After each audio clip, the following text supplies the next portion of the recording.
Good morning, everyone. Welcome to episode 9 of the Arisen podcast.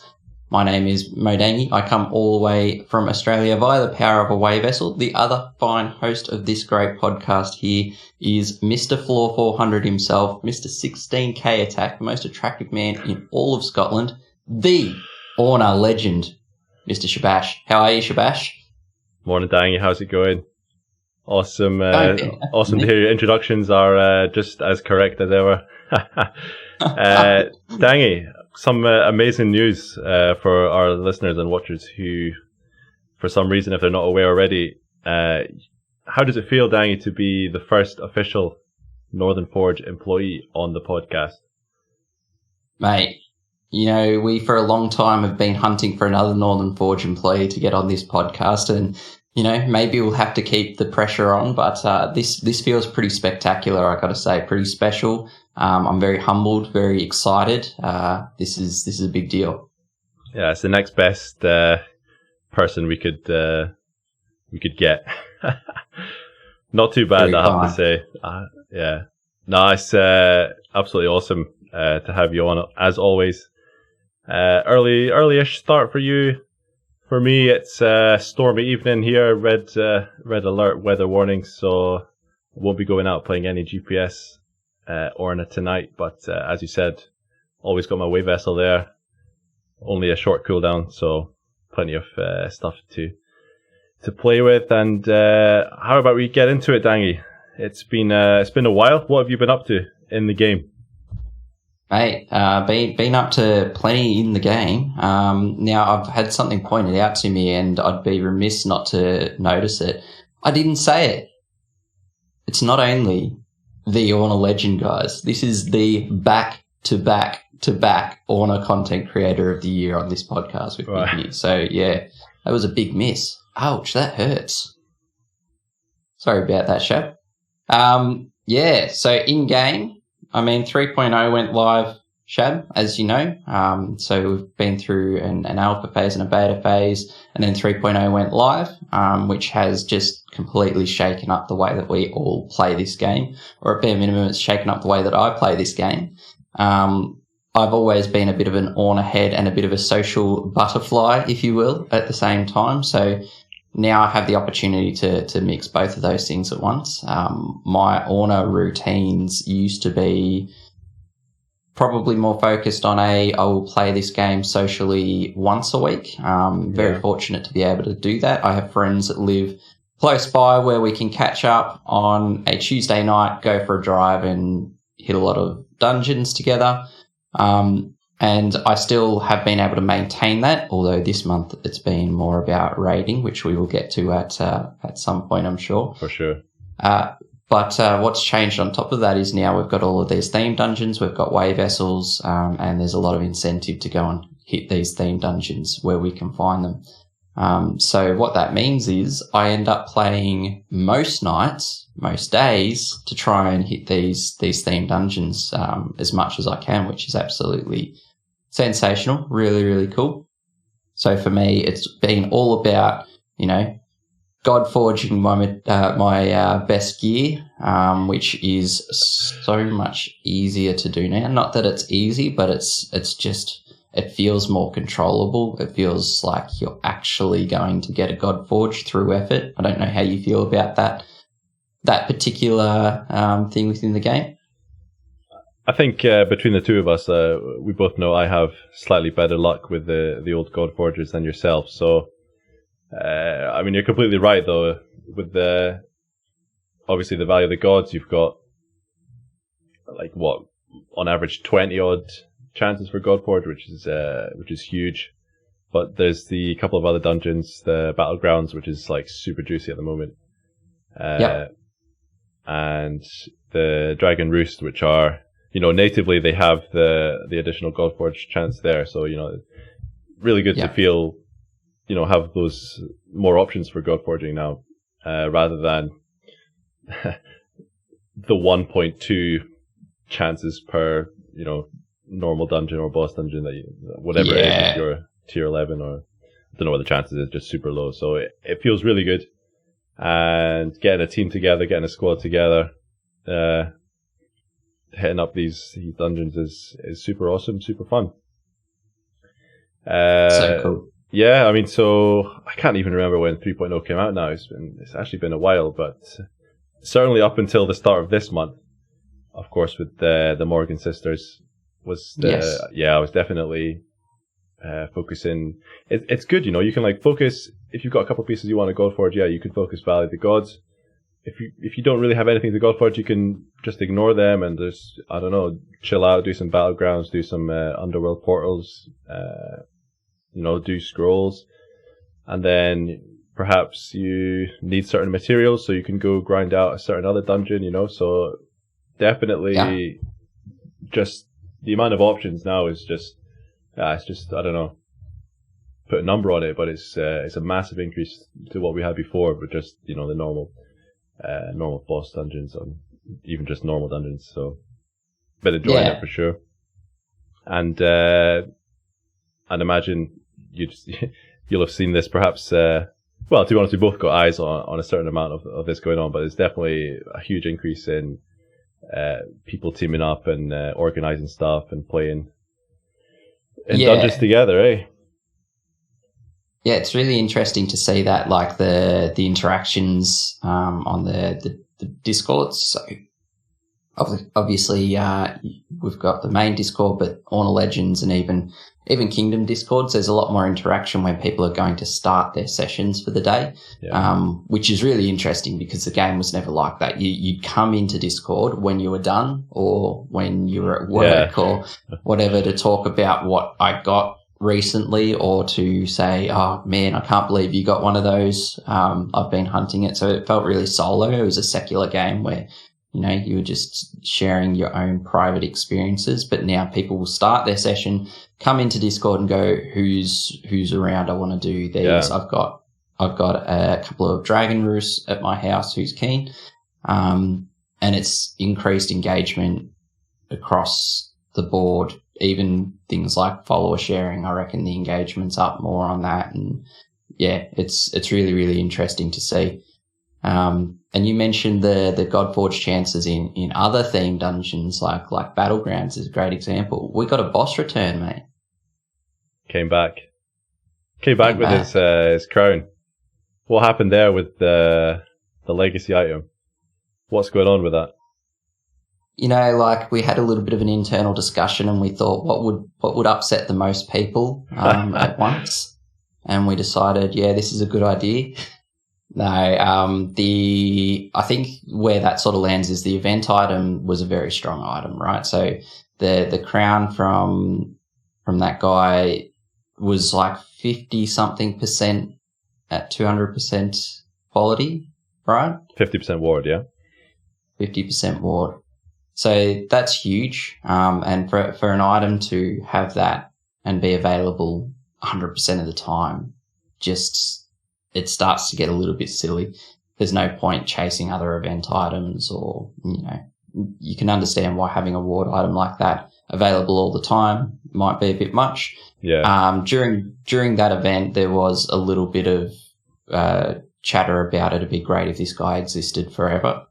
And now he does. It's awesome. You know, like that's great that there's potential to play around with things like that and add bosses that we see in events potentially into our themed dungeons. We're good, you know, if we can play around with that. But maybe naming it the same thing wasn't the most ideal.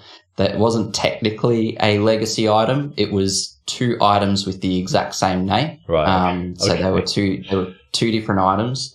But yeah, that's since been rectified, or should be by now, I believe. But it was funny. So just for confirmation, then, the current version available now of the Arisen King Crown, the ward is slightly less than the event version, right? Yeah, I think it's not just slightly less, but it's a fairly significant amount less. Yeah, and that's intended, and that's how it's going to stay, because it's freely available. Of course, now it's No, that makes complete sense, and assuming he comes back in event form as well, so it's not just Fuximus there with his own event craft. It's really interesting, though. I don't know how many people actually chased that hat when it was there. It only became pretty valuable afterwards because Foresight got added in. And I don't know whether Foresight's necessarily where it will be forever. I think Odie's shown a great amount of flexibility with fleshing things out as time permits. You know, there's a lot of requests from everyone at all times. But that hat, people were telling other people not to chase. Don't worry about it. It's too rare. You're not going to get it. Yeah. I mean, it was ridiculously rare. It was ridiculously rare. But then Foresight got added to it after the fact, and then people are like, oh my God, it's such a cool hat because it makes you quicker than enemies in horde mode or in, you know, multi-enemy encounters.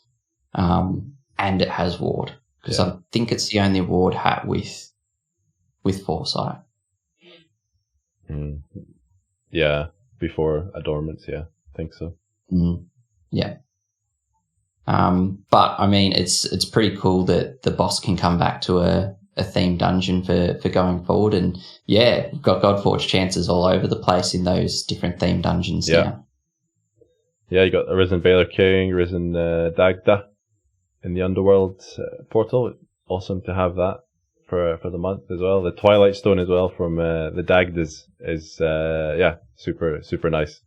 I know there's quite a few people stocking up on that Twilight Stone for Ascension. It's pretty rare material for sure. Yeah, right, okay. So it needs to be an event boss that drops broken statues next or something, yeah? Is that what you need, is it?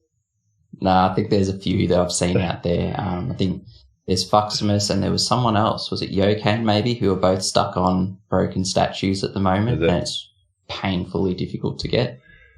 Well, the thing with these being able to party up now is something I'm gonna have to do a video on, because it benefits mid-tier or low-tier players as well as higher-tier players. Is you do so you get a tier 6. Well, take the broken statue for instance. Drops from the Karma's Gargoyle and the Gargoyle, both tier 4 bosses. So get a tier 4 character and do a tier 4 party boss dungeon with your main, and you're going to be good point. Spitting out broken statues all over the place. But extra effort, it is extra effort, but that's what I'm saying is, I don't know if you've got a network in your kingdom, if you've got a few kingdoms. I know there's quite a few sort of kingdoms that have 3-4 kingdoms kind of within their sphere of influence, if you like, and they've got newer players coming in. Doing for a lower to mid tier player to do like a party boss dungeon with a higher tier player who can just clear the floor for you. For gearing up, it's absolutely ridiculous. Kitted out like a tier 6 alt with like an ornate basilisk tooth. Tier 7 alt with, he's got ornate Deathbringer, ornate Typhon bow, Tiamat axe. And without any difficulty, it's I wonder if I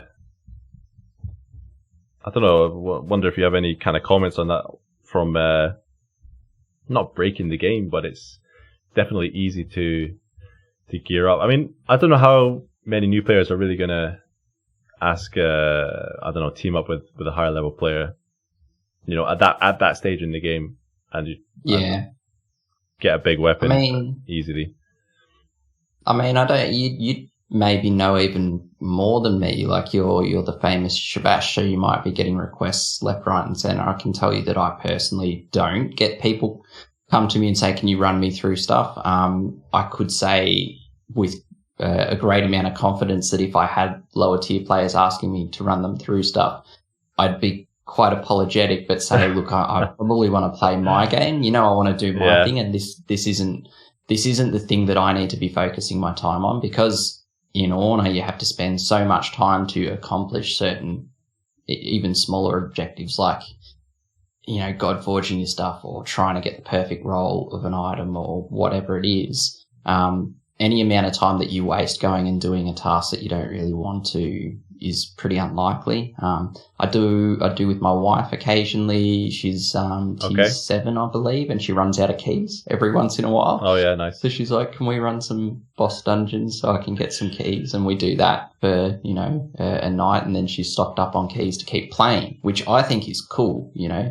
Now she can keep playing. If that didn't happen, she would be much more likely to just put the game down because she's like, never going to go out and kill a heap of bosses. So there'd be, pockets of players who this will actually help keep them engaged longer, which is great.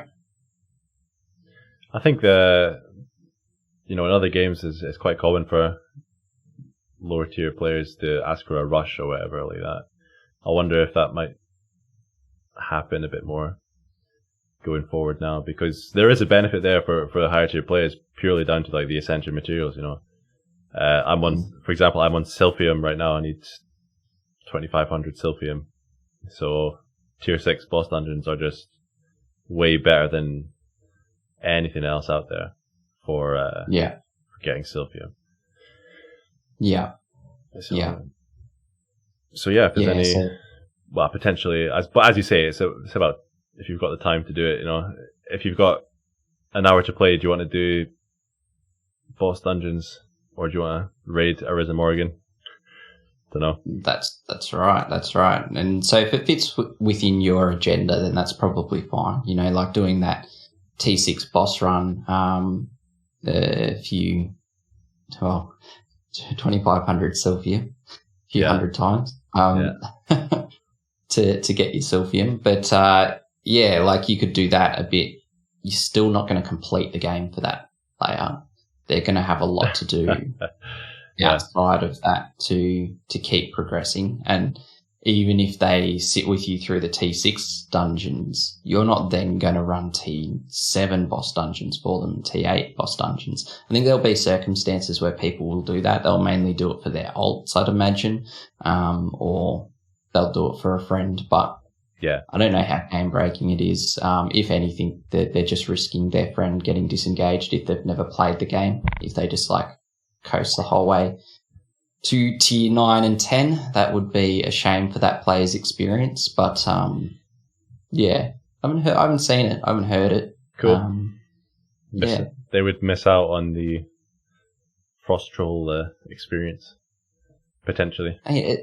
It's an interesting thing because I think it's a really difficult slog to get to T9 in this game. Yeah. Then to get to T10, that's insane for players to get to 225. A lot of people might get the sense from people who've been around for a while that's easy now. It's still hard. It still takes a lot of effort. Yeah. But that's what makes this game great. You get through these challenges that take you so long and it just feels super rewarding to get there and look back. So many people like to just look back at their time and, it's noteworthy to get through the slog. So I reckon people shouldn't rob themselves of going through the trials and tribulations of never getting an ornate, Reaper's Robe or something. Yeah. Getting through the whole tiers without ever getting that item. I mean, you certainly you certainly don't need any of those ornates to progress. I mean, of course, it will speed things up a little bit, but it's definitely not mandatory. Part of the fun, though, right? You love at the end of the journey, you get to the end, you're like, man, I never got that. It's something that's cool to talk about in some weird way is, I never got one of those. I didn't get my Band of Gods until 2500 gauntlets. People love bringing up that sort of stuff. It's awesome. It's part of the fun. They know the exact number. Yeah. No, but I was playing Mage mainly, and from in fact all the way, but basically tier 9, the Arisen Witch's Staff, of course, at the time was the only thing that gave additional experience for mage weapons. I didn't get an ornate one until 235, level 235, by which time I'd long dropped the mage stuff. Fuck this. Mate, everyone's got the stories. Mine, I didn't get my second Band of Gods till after I purchased every class. I was done with the class purchases. I got my second Band of Gods then, which was some ludicrous amount of dungeons. I didn't get my second ornate. No, second or first? Oh, it was first. Yeah, I had my mate Theg in the car with me. The day I was hitting 250, I got an ornate Arisen tome. I hadn't had one prior. Yeah. I didn't. And yeah, I didn't get one until 250 either. Oh, there you go. So there's a day I was hitting 250. I got it. I'm like, nah, fuck that. I'm not using this thing because I've got here without it. I don't need it. Yeah, those stories are great, man. Sell it. Yeah. But yeah, this change to 3.0, like to Orna 3.0, I think it is interesting how quickly people have fallen into this as normal Orna now as well. Like it very quickly went from, wow, this is a thing, to people are just like, this is how I play Orna now. And I think like people have racked up such huge amounts of hours since it went live. You just said before, I don't even know when it went live. Probably because you played so much since then that, you know, it's just Orna normal at this point. But it's still in terms of the lifespan of Orna, this is new content. But it's cool content. I like the direction that things are going. The opportunity to engage with extra players while you play the game is a good thing. And the fact that you don't have to, if you either aren't inclined to socialize or you don't have the opportunity because of time zones or whatever, you know, adding in little features like the horde mode to theme dungeons is fantastic. Even making it so that non-horde mode isn't so brutal. I think original release, they were always horde mode, right? Like you went to the theme dungeon and there was multiple enemies every time. Now it's more doable without it. And I've seen comments like that from newer players where they're like, oh, I love that I don't have to verse 4 to 5 enemies every time. For sure, especially if you're new to the tier. And but having the option to just do it normally, you know, you're still going to encounter the specific themed mobs, which is absolutely great. And, you know, as you said, at the very least, everybody has the option, whether they want to play by themselves or whether they want to play with Kingdom mates, whoever. The option's there. And there's no really right or wrong way to play. It's just whatever way you want to play it, just go for it. So awesome to have the option. Yeah, it's so cool. So cool. But yeah, I've very much been enjoying 3.0. I think it's probably, if anything, to be considered a baseline for the way forward. And it's what a way to launch, you know, the change in the approach with this game. You got a company now that's been formulated. This is as we've discussed before, become Odie's full-time gig.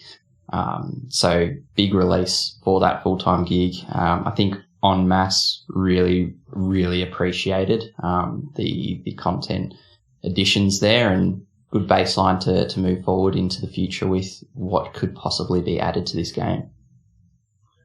Potentially you can give us a little bit of insight later on, Dangy. But speaking of content and options, this month, if you're tier 10, not much options apart from raiding Arisen Morrigan.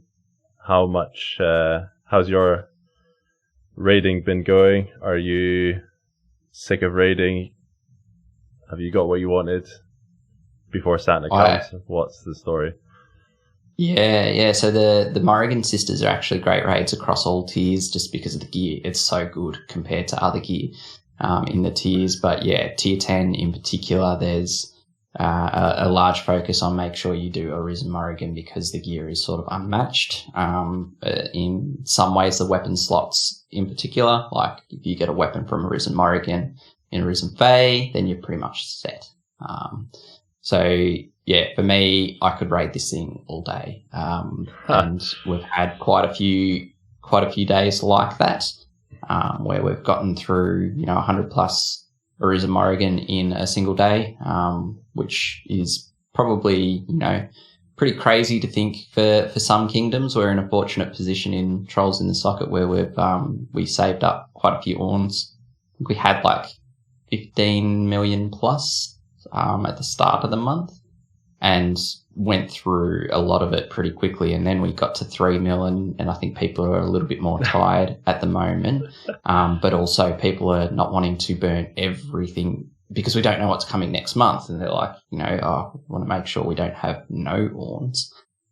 But yeah, we were smashing it, man. I've gotten over 30 ornates, but I've only gotten one Arisen Fey weapon, which is the Neiman Havoc, and it was like a 177 or something. So I'm like, I need to get a better one. So I need to get back amongst it. How's it been going for you? You've only got a couple of days left, man. I mean, those Orn burning numbers are pretty crazy. But I've actually been fairly lucky, I have to admit. There was 2 items I wanted to get. I don't know if we talked about this on the previous podcast, but basically the Fey Bad Katha and also the Fey Raven Boots. Those were my 2 targets. Got both of them, which is absolutely awesome. Cool. Yeah, I got the boots about 10 days ago now. They're Demon Forged. Yeah, nice. Yeah, super happy for that because going to use them to reach floor 500 relatively soon. So that's why I got them. And obviously the weapon is God tier weapon. Extra. So good rolls? Yeah, like 195 plus both of them. So. Oh, cool. Actually, that's awesome. Actually 197 plus both of them. There you go. Wow. Yeah, so you're pretty close to 2k attack. You would have been over it with the Adorns, right? Yeah, I think with the Adorns it will go over fairly easily, yeah. So yeah, that's super happy. Super done with the raid though. Like I'm just kinda tagging it just for some of the materials. I mean I don't know about you, but the last kind of few ascensions, I spent like 5,000 Cursed Ortonite as well, so that's pretty much what I need to Demon Forge the stuff I got. So it's going to be a bit of a long journey. Yeah, materials. I mean, you can't get Cursed Ortonite from low tier dungeons in decent quantities, so no, that'll be a slog. No, yeah.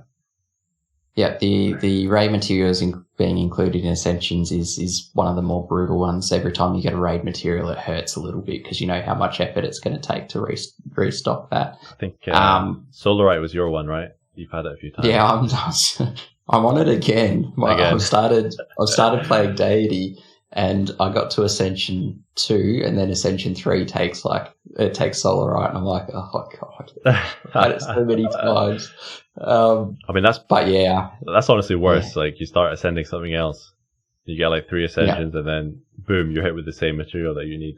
Yeah, on your main one. Exactly. Oh my god. Yeah. Oh, it's brutal. But yeah, I wanted to play around with Deity for a fair bit, and it gets influenced by 2 things. One, back in the original days where we didn't know how God Forging worked, that weekend, there was a weekend where God Forging got introduced and no one knew how it worked. And then we worked out that it was dungeons. I actually went absolutely crazy and, well, for me, my standards anyway, and I did like over 1,000 dungeons in a week, and I did them all as Deity. Okay. And it was because I was running Deity, I think it was with Presence for extra drop rate because I wasn't quite sure if that would impact it. Yeah, the luck chance, Yeah. And Deity is really good for doing just normal boss dungeons. It's quite quick if you build it right. And it's interesting because you can build Deity in a way where you don't need to worry about ward at all. You can just, have it be tanky and never die. Yeah. So I was really intrigued by that concept, that and the PvP. Obviously, if you build a tanky Deity, you're pretty set. Aye. So I was hunting the Fey Raven stuff too, and I managed to get duplicate drops of all 3 slots, the head slot, the chest slot, and the legs. Jesus. And the lowest roll was 189. In the legs, I got a 189, and I was like, I guess that'll do. Nice. Then I got like a 195 or 196 or something. The head slot, it's like 195 and 199. and the chest was like 195, 196. So I've got Holy every one of those slots, all above 195. So I've wasted, what is that, like 2,000 Greater Souls and Cursed Autumnite, just Master Forge and Demon Forging those this month. Well, that's each. 2,000 each. So that's 6,000. Yeah. So man, you could build a fairly tanky Realm Shifter as well if you wanted, with all that. Have negative 3,000 mana, because it's a lot of negative mana. I think it's like negative 500 per piece or something like that. It's Do you have any Jewels of the End? Do you have any? Yeah, I do actually. I was looking through that, how I could counteract it a little bit. That and Ferocious Eyes would be the way. So for Deity, it's not too bad, because Deity having low mana is not the end of the world, because then you can get into passive a little bit quicker. You don't tend to get into passive with your HP, but you can with your mana. So that can help. So I've built this like really janky build that uses the Arisen Certus shield for defense and resistance. Yeah. With those 3 Fey pieces. And then I just basically use Golem's Fortitude and Never Die. Which is super cool. It's really, really interesting, different way of playing, because I've been playing max ward, no defense for ages. So yeah, playing the opposite way around is a good bit of fun. And then playing around with the magic a little bit more than physical skills to just try and work out what's fun. I've actually been playing with Great Pegasus a bit. Okay, yeah. So for the Blessed Shield. And Cleanse. Yeah. It's really neat. You're never going to die. All dots go away, and then you just get extra defenses. It's interesting. It's slower though, right? Mm-hmm. So you're used to playing, say, Realm Shifter, where you just cut things to pieces really easily. This is very much slower. So if I was to use even AoE, I don't go quite as quick in Horde mode dungeons, but it's cool. Good fun to play around with something very different to what I'm used to. But yeah, the Fey Raven pieces I've gotten 3 Arisen Bad Cathars, just regular ones, not Fey. Okay, yeah. So that brings me up to 4 of those total, all above 190 as well. I don't know what's going on with my rolls this month. I've got a couple not Fey Mackers, a couple Arisen Mackers. Okay. A couple Arisen Neiman Havocs, 1 Arisen Fey Neiman Havoc, which is 177. I've got a bunch of armor that's not Fey, just Arisen. And then like a couple of Arisen Fey Banshee pieces, which I'm not spending Greater Souls on. Yeah. Thank you very much. Nice. Nice pick and mix, sounds like. I got 2 Arisen Bad Cathars as well, but they were both like within 1% of the one I got last year, so I just dismantled them. Okay. Yeah. Dismantled them. Okay, that's fair. I guess you're probably not going to use them. I actually really like that. That's probably the only weapon out of the non-phase that I quite like, just the Arisen, because there's no mana downside, which is great. It's still got super high attack, and, for a lot of content, say like doing gauntlets in particular, you don't need 2k attack. 1700 attack is still ludicrous. That will get you through everything. So if you get one of those, you can actually build a gauntlet run build that has huge attack, plenty of mana, so you don't have to use a mana pot throughout. Yeah, and you're golden. Yeah, no, definitely. I mean, I've used it for 1 year. Absolutely solid. Yeah. Still got it if I need it as well. So. Yeah, nice. All right. Yeah. What about 5 minutes ago? I did mention being a slog.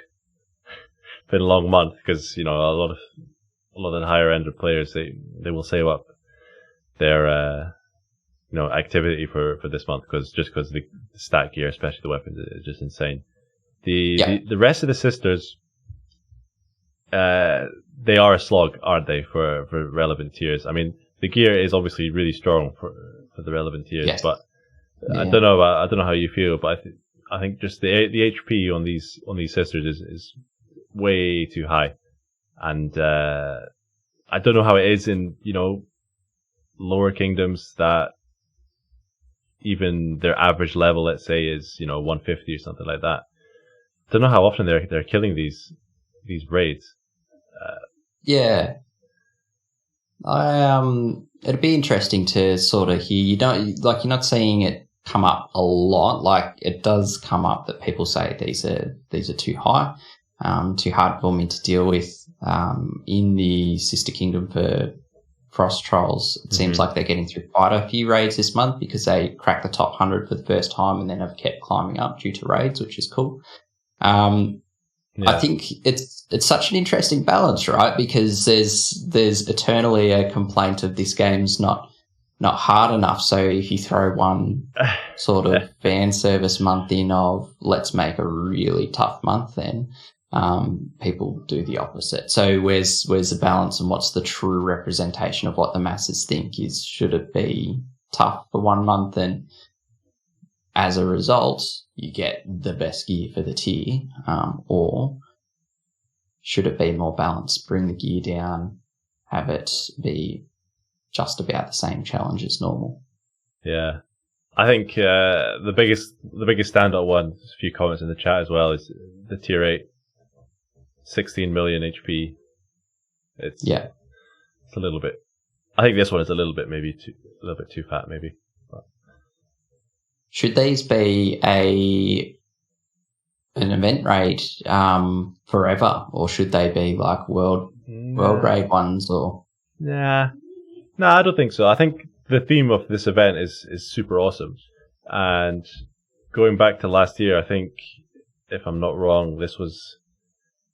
When this came out in November last year, it was like a new raid for November. I don't know what it replaced, but it was the first time he'd brought it out, the Sister Morgan event. The hype for Arisen Morgan was unreal. The other sisters as well. I think honestly, if they just lower the HP or maybe increase like the experience gain or the ordens, that you get at the end of killing the raid, I think potentially a lot of the lower tier players would be super happy, because obviously the gear is good, and it is event gear, so I don't think I'd be more inclined to like leave the gear as is, either lower the HP a little bit or maybe increase slightly the experience you get from killing it. But yeah, like specifically in the lower tiers, because like Arisen Morgan, there's no issue there. But the lower tier raids. Yeah, for sure. Like Arisen Morgan is absolutely solid. I don't think. Yeah. I think she's probably been killed more times than any other. Yeah. Well. It'd be really cool to know the counts, but or maybe you can find that out for us. Keen.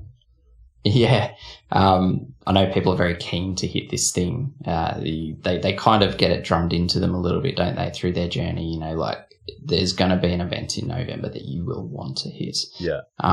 So that's actually a really interesting point that's sort of come up a little bit during my time in this gig so far, is that people would like to know if things are going to happen prior. So going to be interesting to see what happens post this event. Is this one that maybe shouldn't go for an entire month going forward? It was definitely a complaint last year about how this one leads to burnout more than any other event. People play it and then they don't play for months, or they get burned out halfway through and then they're disengaged. So how do you balance that properly, but as long as people understand that going in, I guess, I think that's where it can be a problem if we, you drop it on people's heads and you say it's only going for 10 days, guys, and they're like, right, now I have to play 3 times as hard. I think it's a really interesting point, and pretty difficult one. I can imagine for you and the team to come up with an answer to, because I remember last year, I think Searcher last year was like the first raid where I personally went super hard, and then Arisen Morgan came up.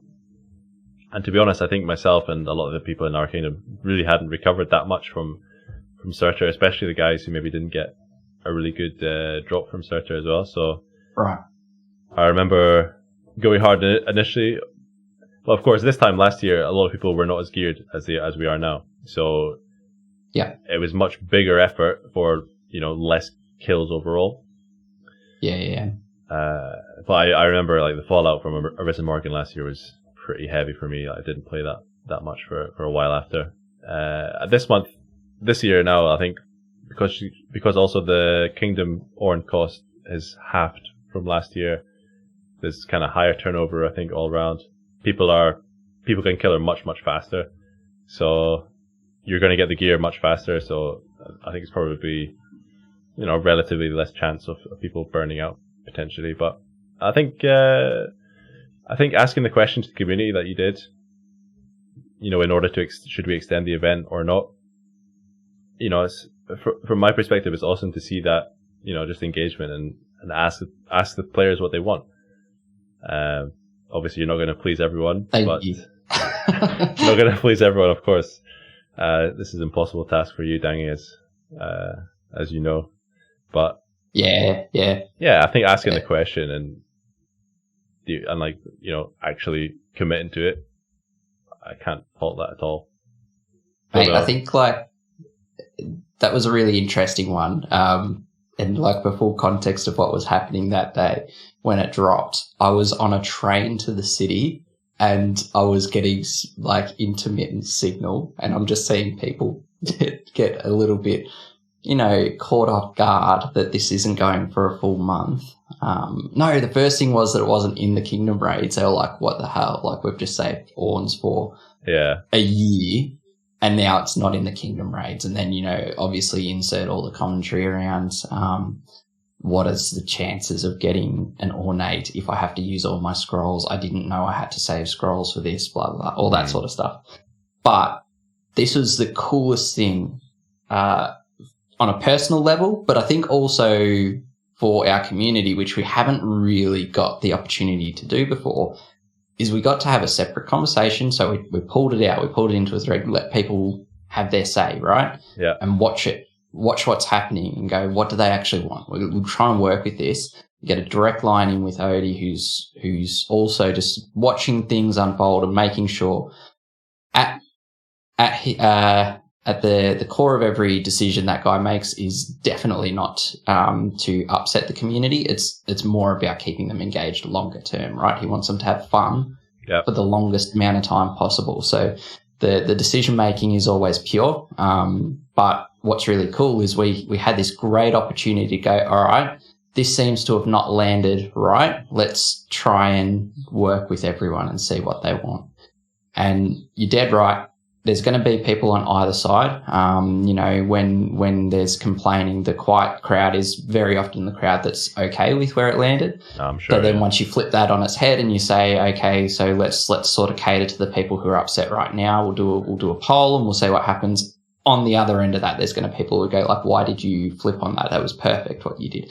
So it'll always be a bit of a tough balancing act. On the whole, it seems like people were pretty keen for Morrigan to be re-added into the Kingdom raids, so we got that done. I think that's cool. I think that's really cool that we got actual impact on an event as a player base. I don't really remember a time that we got such immediate influence on what happens with an event. So I thought that was cool. No, I can't remember. Go. Yeah. Can't remember. I thought it was really cool. And like I said, from a personal level, getting to kind of engage with the community on a game that I love and a product that I love and a community that I love as well, to help them get what they desire as a majority at minimum. That was so cool, man. That was a fun thing for me. It can be challenging. I just want to make sure that when I write a thing that people don't read me wrong, because my tone is usually always that of a guy who's smiling and wants you to have fun. But, tone's difficult in text, so you got to write the right things. But then later in the month, we had another opportunity, right? We got to put out a question to the community, and something that's important here as well is that the community isn't just Discord, or it isn't just Reddit, or it isn't just Twitter, or it isn't just Facebook, or it isn't just the people who don't do any of those. The community is everyone. There's a lot more that exist playing this game actively outside of those elected communities. So what we're going to try and do is engage with the different communities and try and, where we can, get answers from everyone, and try and cross that over a little bit just so we can get a bit of a sense as to what everyone thinks. So that's why in the second instance where it was, do we want to extend this event? We put a Twitter poll out, and to be honest, that's a much better platform for a poll, because you can put a poll and you can get your yes and your no, and you don't have these like weird extra emojis added to a thing or, different conversations going on. It's perfect for that yes-no sort of question. What about doing that in game? Is that an option? Like on for example, on the World Hub tab, maybe you have like a little button that goes to, current polls in progress or something. And if it's like a yes-no question, it could be really simple for people to get involved. Yeah. So in-game architectures are things that are definitely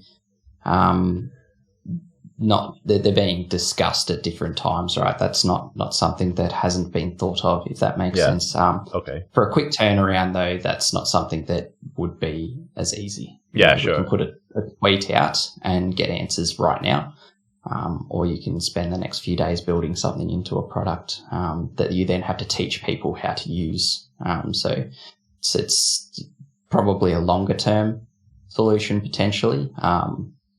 There is work being done to try and capture the audience's views in different ways currently. I have to say, kind of very heartwarming to hear you, try and keep the community as happy as possible. Also, that you get a good feeling from it. And to be honest, Danny, you made me happy this month. I have to say, with the thank you. Yeah. Well, you and the rest of the team, of course, but you are the face now. So the thing is, Odie does everything right, and he cares greatly what this community thinks and how their enjoyment's going. That is the most consistent thing that I've heard out of the guys, that the community is at his heart. With all of his decisions, he wants everyone to be having a good time. Bloody tough balance, and he has to think about every single tier of player, not just the 250s who have been around forever. Yeah. But just think about everyone. So it's that. Thank you. That's great to hear. The goal will always be to make sure everyone's having the best time they can, and we'll balance everything that comes through. But yeah, we're going to try and engage with different platforms. Twitter's been used and was in this case actually super successful. I know that there's people who aren't super keen on Twitter, but there's people who didn't bat an eyelid at it going to Twitter, and we got a fairly large amount of engagement on that, considering the account has barely been used at this point. So yeah, it was a good outcome, and then we got to extend it, man. Like, how cool is that? We got the event extended. I voted for no extension. Well, you got your items and you were done, right? Exactly. I didn't want to see your face anymore. I was done. Yeah. To be honest, as I said, I'm still done. Gonna have a little break from raiding in general. But as I said, like, just having the option there, it kind of means a lot more than just not having the option. I can't express that enough. Like, and as you say, like, not everybody's on Discord, not everybody's on Reddit, so you can increase your reach to reach the maximum amount of player base. Then I don't see why people should be against that in any way. So, especially if you're asking the same question on the different platforms, like, what's the big deal there? But no, man. Yeah. I mean, apart from rearranging some of the Discord channels, it's probably been a good impact that you've had from a player's perspective on being the face of Northern Forge. So, how long have you been in the job now? About a month? I should have written down the start date. It'll be over a month. Over a month. I should have Wow. written down the start date. Yeah, it's pretty crazy. The role itself has been one that's going to be and will continue to be one of constant learning for me, because I'll need to understand where I fit in terms of what people want to hear from me versus what people have learned that they hear from Odie. So I think that there's going to be cases where it's really important that Odie still chats to people, which he's definitely doing. Like you said, he's still engaged on the Discord, which is great. And he loves chatting to people as well. So that'll always be a thing. But yeah, I'll learn it over time. It's been so fun and interesting. I think the thing that's great is this huge opportunity to try and learn what people genuinely want rather than things just kind of happening, which things will still just happen. There's a lot of things that need to just happen, and you introduce stuff that people might not have thought of themselves that way, and then they learn that was something they really, really wanted and needed and liked. But it's just cool engaging with people, even just for minor things like, oh, what do you guys want to see in the Discord? And then playing around with it. And then, the way that Discord is flowing now is absolutely beautiful. At least I watch it and I'm like, oh, it's so good that somebody who just started the game knows that they can go ask a question here and they're not going to get bombarded with T10s answering other questions about T10 stuff. It's good, just man. Great. Yeah. Yeah. No, thank you. So yeah, it's good fun playing around with that sort of stuff and keeping people happy. And I've been trying to get amongst the Reddit a little bit more, just occasionally commenting on things or putting posts there. So we'll start to use that platform a bit more as well. Odie's already been really good at Reddit forever. But yeah, it's awesome fun. Awesome fun. So what can we expect from you in the near future in terms of community manager engagement with us, the community? So I think that's a great question. And I wonder if we revisit that question at the end, because there is something that I'm going to need from everyone. Write that down. I've got it written down. Let's revisit that at the end, because definitely going to need your guys' help with something. You need help from us? Is that correct? Need help from you guys. That's right. God, man. You got the job, man. How do you need our help? Man, I'm a lazy guy. I need other people to do it for me. That's how I work. I'm Australian. You sound like a good manager. It's not community organizer. It's community manager, man. I got to delegate all of the work to you guys. That's right. But yeah, let's revisit that question, because I'd love to touch on something at the end if that's cool. That's cool, man. Is this the end yet, or? Of this topic, you mean, or? Was just trying to find what we were written down. What was the next plan? What we were going to talk about? I think perhaps we were going to. You've got something on the go at the moment, don't you? You've got. Oh yeah. All right, yeah. Let's talk about some PvP events that are ongoing. Then that's a good shout. Completely forgot about that. Yeah. Yeah, it's not as if I've had my mind on that for the last 2 weeks, but there's actually a couple of things going on. We've got the Orna Champions, the first, I think the inaugural PvP live PvP event. Of course, that was one other new thing coming with 3.0 is the advent of live PvP, and also party PvP as well. So, instead of doing something simple like 1v1 for our first tournament, we decided to go 3v3, get teams involved. We've kind of had to learn quite quickly on our feet, with regards to scheduling. There's a lot of teams who have people who are matched up with teams, 8 hours behind them or ahead of them or whatnot. So it's been a bit of a challenge. But yeah, we've learned quite a lot. And it's been some... we'll see shortly, because in fact we have the grand finals event tomorrow night. So roughly 7 p.m. UTC time, we'll be kicking off with the third place playoff and then the grand final itself. It's been tons of fun. Actually, I actually subbed into a team. There was a team fairly local. I say local in the EU. One of their players stopped playing the game, and they reached out to me. Well, actually, they reached out to me before saying if I would be playing, and my initial thought was no, but I wanted to, of course. But then the guy subbed. They needed a sub, so I subbed in. So I've been playing. Had a couple of matches. Actually, we've played the same team twice. It's actually been a ton of fun. Honestly, it's been real fun playing in the team. Discussing strategies. Both outwit the actual matches, but within the matches themselves, I think everybody's been having. Cool. Yeah, I think everybody's been having tons of fun with it. So, are you on Discord calls during it, or? We are, yeah. As a team, we are definitely. I'm pretty sure the other teams are as well.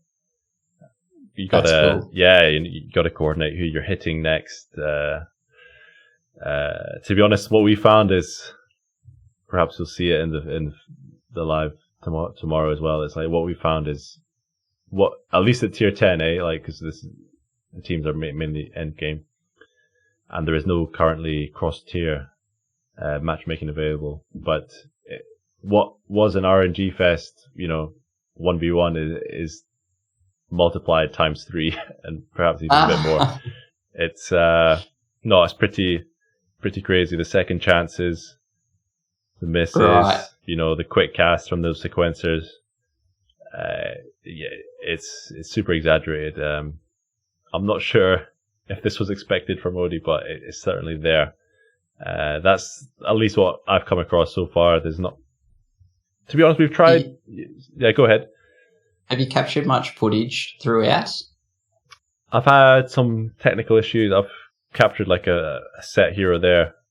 My phone burned down because I was running Discord on it and playing and capturing. So I think we ripped a set or ripped a game. But for sure, tomorrow we'll have. Basically, tomorrow live we'll have hopefully, the third place playoff and the grand finals, and then that'll go on YouTube, and then hopefully there'll be a bit more analysis and stuff on that, and people can see what people are doing. It's fun, man. Try and make it along. Yeah, man. Like hopefully, if you're around, I know it's going to be super early for you, but you're very welcome to come and cast with me, as I will be taking part in at least one match. That sounds fun. That's super interesting. So have you found, without giving away strategy, from what you've observed or heard, has there been a mixture of just, like, obviously when you do 1v1, people just kind of go full offense and try and pull something in one hit. Is it a lot more of that, or is it there's some status stuff going on or some defense going on? Or mostly still one-shot meta, but, either, deity sequencers, deity swash, realm swash, and Gilga Kata. This is what I've seen mainly. And we have tried to utilize some kind of crowd control, like statuses and stuff. Yeah. But when you're going up against classes with Steadfast 2, it's it's almost pointless. It is really difficult. And then if you're playing Realm, especially Realm Swash, you kind of generally you want some stats immunity as well. So I think we tested like Chronomancer in like one of our first games, and because it has the AoE spell, the Lacunas AoE spell, so you want to try and proc something on everybody, including the new stasis effect, but the proc rate was just super low, and I haven't. Although other teams have probably tested it, but in actual matches, I know nobody's been using it really. I've seen someone use Revive and Inquisitor. I think the MSK. I think I saw one of their games, and the guy was 1v2 Gilga Inquisitor. He was 1v2 and he revived someone. And when he revived them, they come back to life with all their buffs up. So the guy had Davic Channel from the Ashen Phoenix, and just like melted the other guys in the team. That was awesome. So that's cool. Yeah, that was fun. But that's actually awesome. But yeah, so that's going on tomorrow, and then what's the prize pool again? So we've got 100 summoning scrolls in total prize pool, and all 4 teams who reach the semi-finals will get a share. So yeah, the winning team takes 50 scrolls, which is awesome. Not many choices for other rewards at the moment, but potentially in the future we can improve. But for now, yeah, who knows, Danny? There's another event actually. I think Mr. Valkyrie is in the chat, but we've actually got a Swash event going to happen really, really soon. This is like an absolute cutthroat event, Danny. I don't know if you've been in the Arisen Swashbuckler Discord over the last couple of days, but Lenny Valkyrie is organizing a SLAS. It's basically a swash off 1v1. You have to be Swashbuckler. And registration is open right now until the end of the weekend. So this is basically, I think it's open for tiers 7. Yeah, basically from when you can actually go swash. So tier 7 all the way up to tier 11, you can register for this. You have to be Swashbuckler. And it's going to be 1v1, 1 match only. So it's like straight knockout. You've got no room for testing shit. You got to go in there and know exactly what you're doing. Otherwise, that's it. Game over. Miss your realm strikes and you're done. Yeah. Don't use realm strikes. So that's gonna be tons of fun. Yeah.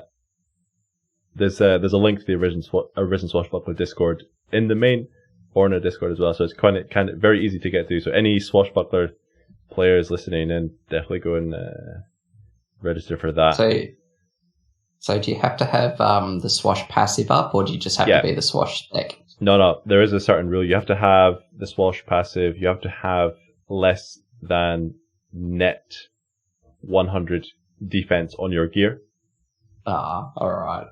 So yeah, you can't just go cheat this to use deity Swashbuckler full Raven gear on. Like 10,000 defense Swashbuckler. Yeah. Nice build, man. Yeah. Oh, that's nutty. Is that one going to be broadcast somewhere? Do you know? Potentially. Maybe we can speak to Lenny, see what he wants to do about it. But I mean, the matches are going to be literally one, probably last 10 seconds each in most cases. So don't know how much there will be. Well, that's going to be an awesome event. That's another. So that's as we said, registration open for that. Go ping Lenny Valkyrie in various Discords. And there's prize pool for all tiers as well. Usual stuff, summoning scrolls, monster remains. I think maybe Discord rules as well, that sort of thing. Yeah.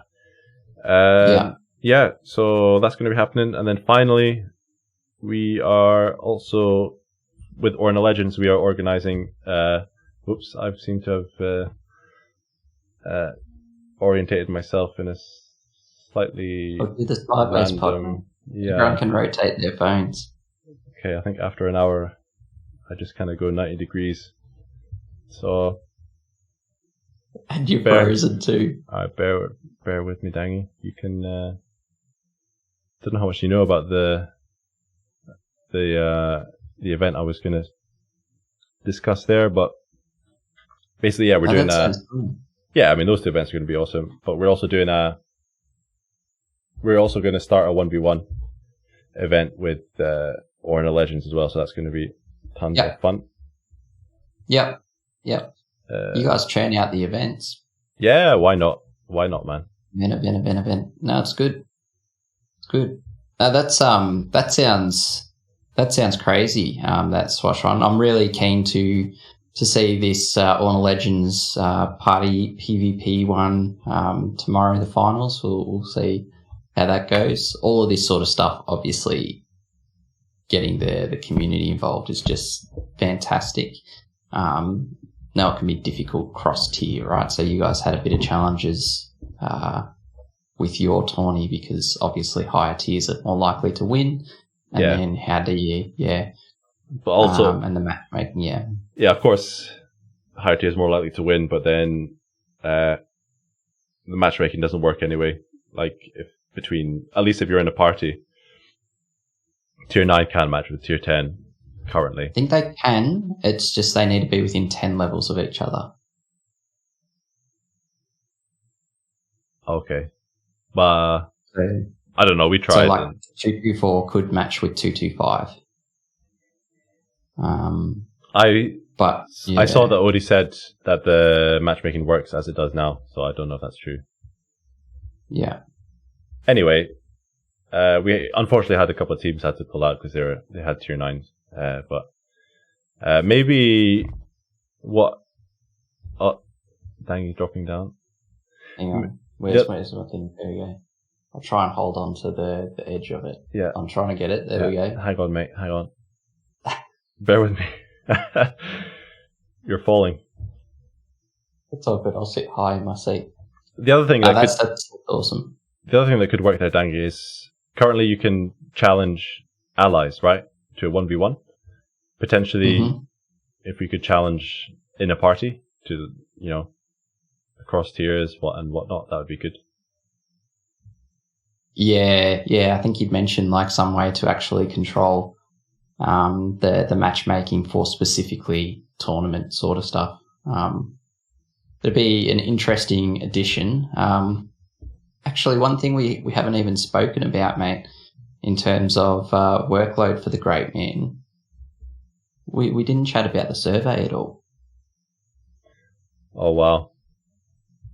What can you enlighten us with on the results of that survey? I think I can't tell you any results of it because obviously there aren't any at the moment in terms of in-game stuff. But I can tell you that there was a much larger, there was a huge amount of engagement in that survey. Awesome. Massive amounts of responses to it. So there's a lot to pass through there.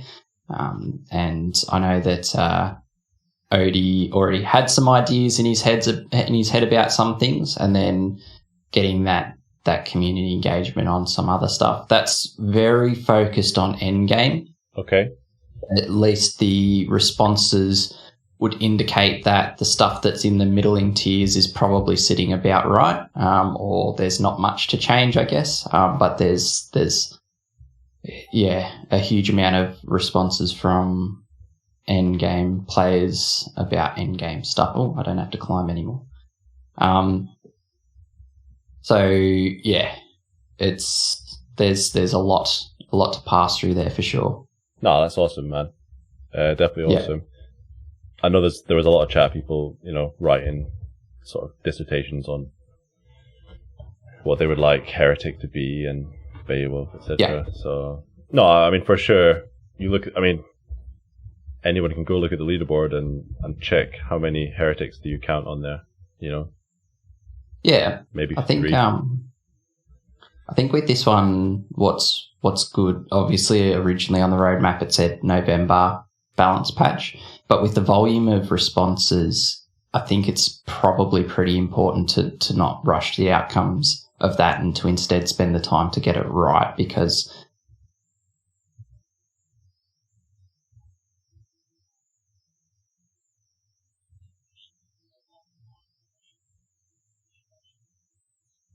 it's wise. Sorry, Dangy, dropped out there for a second. Really sorry about that. No, that's okay. So what I was saying is I think that it's really important, and am I still good on the pod actually? Should I hold for a moment? I think you can go ahead actually.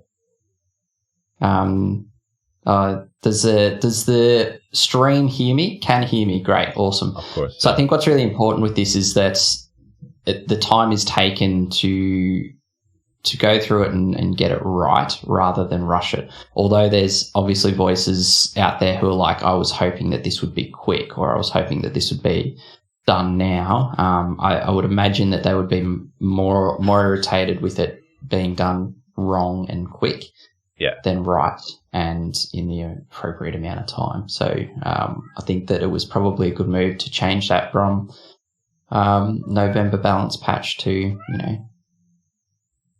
something that indicates that it's more likely to be later this year. Not much. But yeah. I mean, there's not much of the year left, but...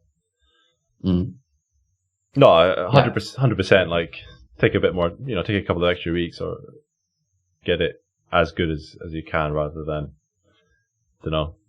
fire in something that heretic players detest after like 20 minutes or something. No, really. So I do have. Oh, go ahead. You have something for us? Is that what you're going to say? Oh no! All I wanted to say on this survey as well is that it's an interesting opportunity here because it's an opportunity to potentially introduce new mechanics or more mechanics. Yeah, that's exactly what I was gonna say. There was a couple of new things on that survey which really stuck out to me, saying, "Oh, how would that work? I've not seen that before in the game." So exciting. Yeah. So yeah. Yeah, I think the thinking is definitely not just, all right, let me make these numbers larger and these numbers smaller. Yeah. More so, all right, what do we play around with? If that's what the issue is that somebody's complaining about, what's the root cause of that complaint? And is there a way that we can address that by introduction of a new mechanic or some other synergy? So yeah, it's exciting. So many responses, man. And is that part of your job to sift through, or is that a team effort? I think that's probably a team effort. I don't think that I'd have much say over what would happen with anything. But me, I can talk anyone's ear off. So if I get opportunities to chat, I take them. But yeah, I'll be able to pass through some of that stuff, and there's a lot there. Really looking forward to the outcome. Yep. Yeah, it's cool stuff. Speaking of outcomes and upcoming content, we've got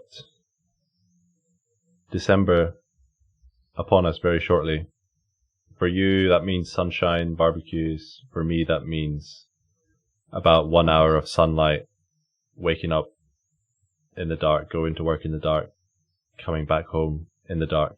The only thing that keeps me in the light is the dungeons and the off chance of a God Forge on the commute. December in Scotland.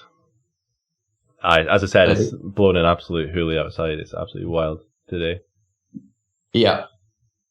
So let's go ahead. All that to say, do we expect Scrooge to come back next month?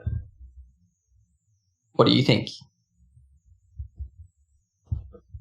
Very good at deflecting these questions. As if he was.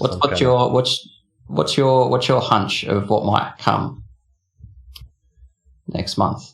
Yeah, so Scrooge, Ep09 Scrooge, tier 9 raid. To be honest, if that came back, I'd be absolutely fine with it as is. I think, especially on the back of an Arisen Morrigan month. If there was an event raid that, for end game players that, you really want this piece of gear, I'd be like, oh, fucking hell. Give me a break, So, raid-wise, I think that's going to stay probably the same. By the way, the tier 5 Scrooge is absolutely ridiculous gear as well, by the way, and easier to get than Morgan Sisters. So, yeah, for newer players, like the tier 5 stuff is absolutely awesome. For alts as well, absolutely awesome. In terms of other stuff, I mean, with what he did with, for example, the Baylor Invades event, a bunch of new bosses, either if it's, elite mobs, Arisen bosses, that kind of thing, I'm going to expect something like this, personally. Potentially in like a Mystic Cave or a Beast Den, or maybe there's like a Christmas themed dungeon that's here for the month,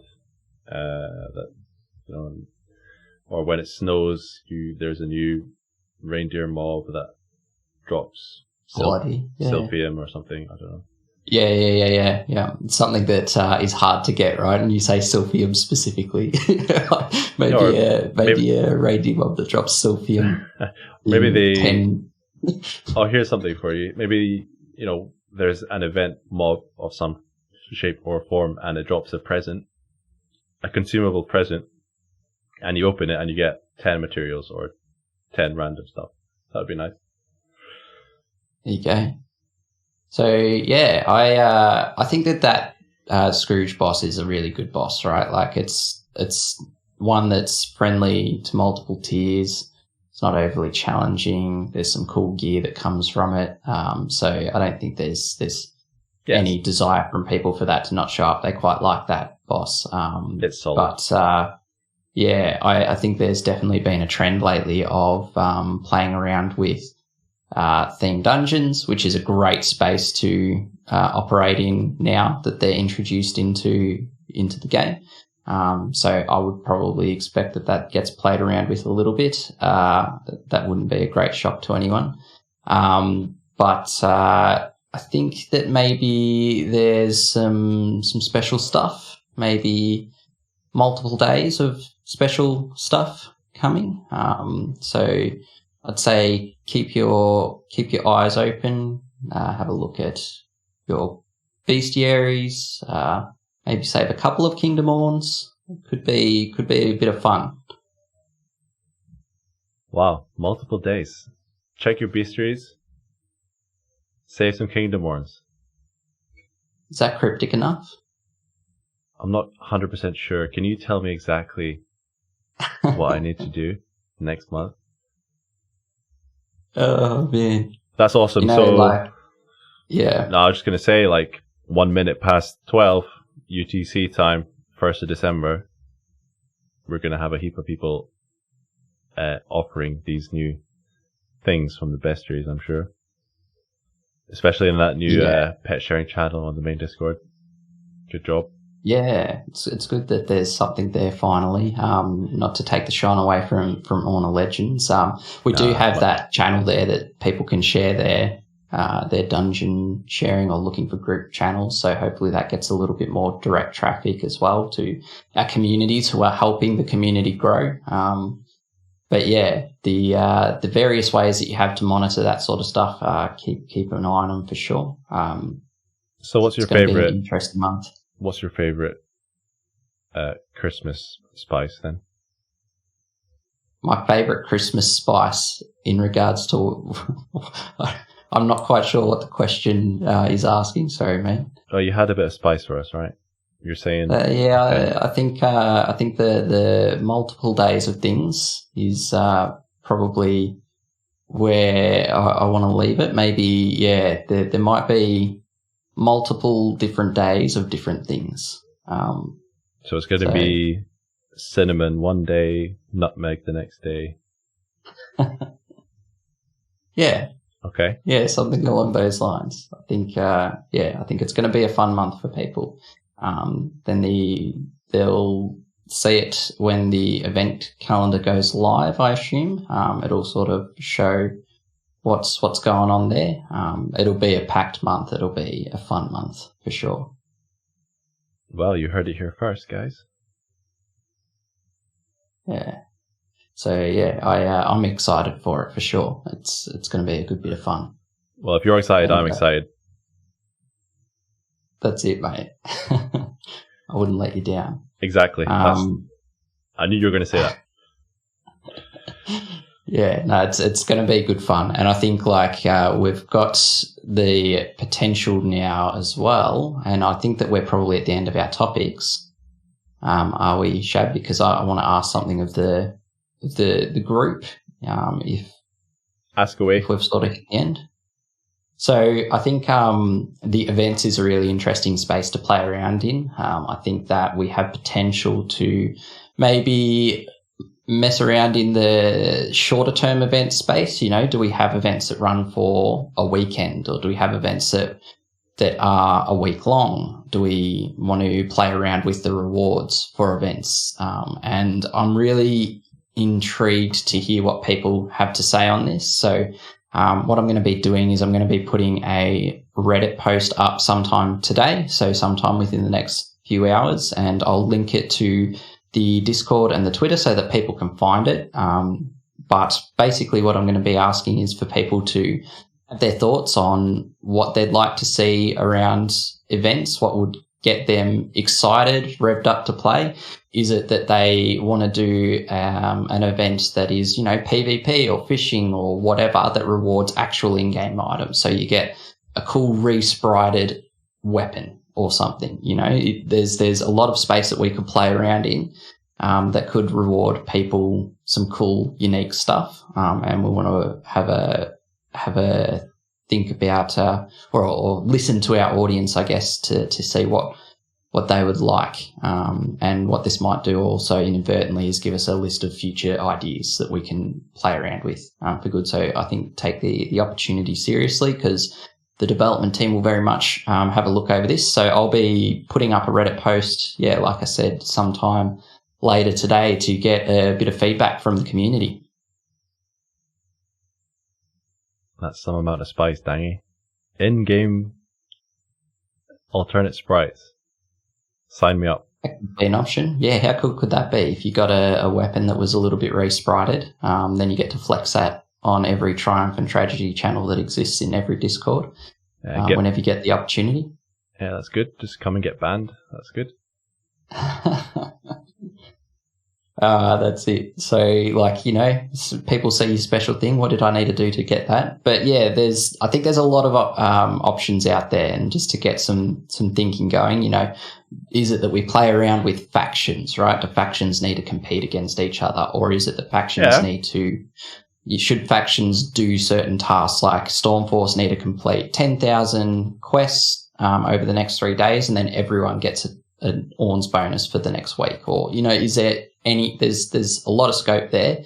So really keen to hear what people have to say. So when you jump on that Reddit post, once I do put it live, there'll be people who are putting ideas out there. If you like them, upvote them, put comments under those Reddit posts as well, so that we can hear what you have to say, and it'll really make it clear what stuff people are excited about and would get them playing more. And this is across all tiers, right? So I think what would be a really winning event is one that covers more than one tier. So it needs to cover a big range. And I think that, we've got a large amount of players sitting in this like tier 5 to tier 8 sort of bracket. Mm-hmm. So I'd love to cover everyone right through. So not just an event that benefits the best of the best. So I think that can be a challenge where you're like, whoever did the biggest hit this month, it's not really going to help out those lower tiers unless it is per tier. So if your event calls out that per tier, it could be this reward.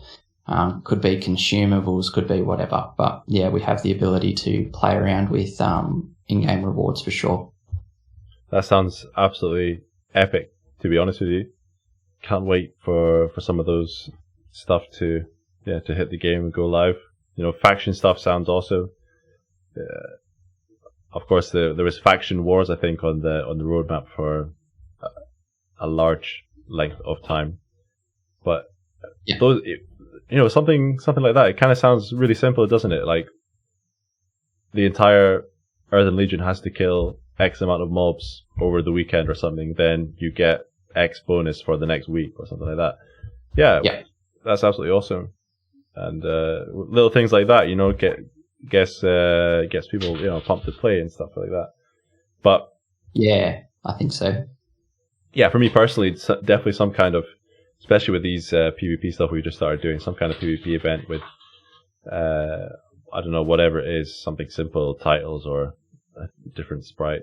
I know Odie's hyped up like seasons in the past, and those, I think the gear.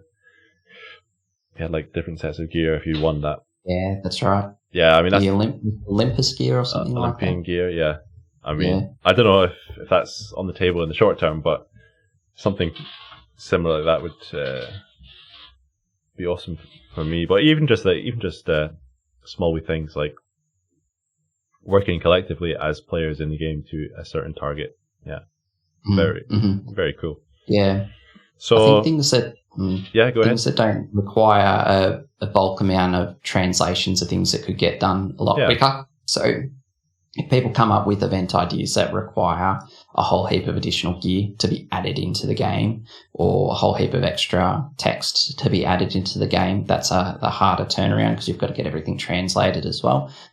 If it's relying upon existing inventory, that makes it a lot easier. Respriting doesn't cause a translation, so that's a cool thing. But I think that this should very much be looked at as an opportunity to feed potential ideas going forward. So it doesn't need to be just what do we do next month, guys. This is like, what would you like to see? And we can look through this. And what's really cool about this is Odie's a very busy person. He's got a lot to work through in terms of priorities. Yeah. But this is something that can go in front of me, and then I can just get in his ear constantly until he fires me about what we could do. So there's this is a really cool opportunity, I think, for sure. Awesome. So fire that link everywhere you can, Dangy. And if you're listening now, hopefully that link is still around and you can go and put your ideas down or read over other people's ideas, upvote them, etc., etc. And hopefully before long we'll see some of those implemented in the game. I'm really looking forward to it. Yeah, it's exciting stuff. I can't wait for it to have more regular events that aren't strictly limited to a monthly or what we've seen recently, 2 weekly raid boss or gauntlet bosses. It sounds cool. Sounds really cool. Cool. Well, sir, thank you extremely, extremely much, if that's some kind of a weird expression. But no, thanks for joining me on the episode 9. It's been absolutely awesome.